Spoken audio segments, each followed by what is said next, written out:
خطبہ حجۃ الوداع۔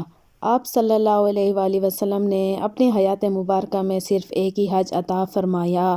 9 ذی الحجہ 10 ہجری کو آپ صلی اللہ علیہ وآلہ وسلم نے اپنی اونٹنی قصوہ پر سوار ہو کر جو خطبہ دیا وہ تاریخ اسلام میں خطبہ حجۃ الوداع کے نام سے موسوم ہے۔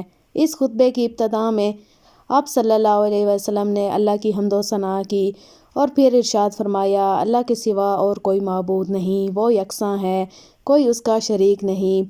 اللہ نے اپنا وعدہ پورا فرمایا، اس نے اپنے بندے رسول کی مدد فرمائی اور تنہا اسی کی ذات نے باطل کی ساری قوتوں کو زیر کیا اور فرمایا، لوگو میری بات سنو، معلوم نہیں کہ میں اور تم پھر کبھی اس جگہ اکٹھے ہوں گے یا نہیں۔ لوگو تمہاری جانیں اور تمہارے مال اور عزتیں یقیناً ایک دوسرے کے لیے اس طرح احترام کے لائق ہیں جیسا کہ تم آج کے دن اس شہر کا اور اس مہینے کا احترام کرتے ہو۔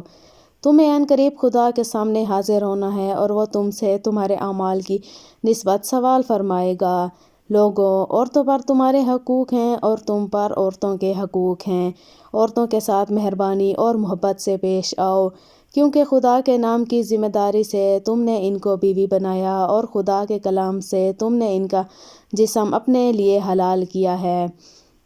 لوگو تم میں زیادہ عزت اور کرامت والا اللہ کی نظر میں وہ ہے جو اللہ سے ڈرنے والا ہے۔ نہ اجمی کو عربی پر فوقیت حاصل ہے، نہ عربی کو اجمی پر، نہ کالا گورے سے افضل ہے اور نہ گورا کالے سے۔ ہاں اگر بزرگی کا معیار ہے تو وہ تقویٰ ہے۔ سب آدم علیہ السلام کی اولاد ہیں اور آدم کی حقیقت اس سے زیادہ کیا ہے کہ وہ مٹی سے بنائے گئے ہیں۔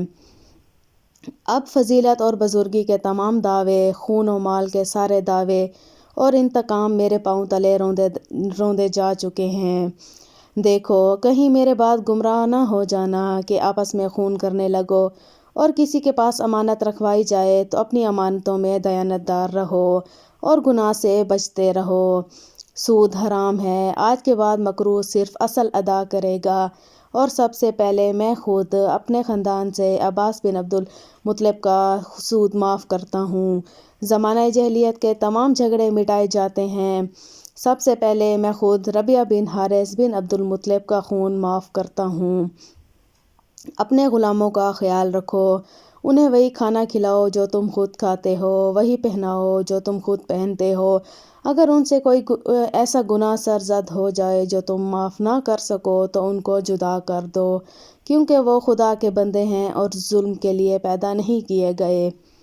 لوگو میری بات غور سے سنو، جان رکھو کہ سب مسلمان ایک دوسرے کے لیے بھائی ہیں۔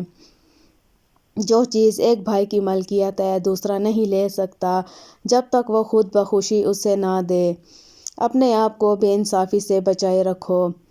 لوگو اپنے رب کی عبادت کرو، 5 وقت کی نماز پڑھو، مہینہ بھر کے روزے رکھو، اپنے مالوں کی زکوٰۃ خوش دلی سے ادا کرتے رہو، اپنے اللہ کے گھر کا حج ادا کرو اور اپنے اہل امر کی اطاعت کرو تو اپنے رب کی جنت میں داخل ہو جاؤ گے۔ اب مجرم خود ہی اپنا جرم کا ذمہ دار ہوگا۔ اب نہ باپ کے بدلے بیٹا پکڑا جائے گا اور نہ بیٹے کا بدلہ باپ سے لیا جائے گا۔ جو لوگ موجود ہیں ان لوگوں کو جو موجود نہیں ہیں یہ الفاظ پہنچا دیں۔ ممکن ہے وہ لوگ جو موجود نہیں ہیں ان لوگوں سے زیادہ یاد رکھنے والے ہوں جنہوں نے اپنے کانوں سے سنا ہے۔ اس کے بعد حضور صلی اللہ علیہ وآلہ وسلم نے حاضرین سے دریافت فرمایا کہ کیا میں نے تم تک اللہ کا پیغام پہنچا دیا ہے؟ ہر شخص نے جواب دیا کہ ہاں پہنچا دیا۔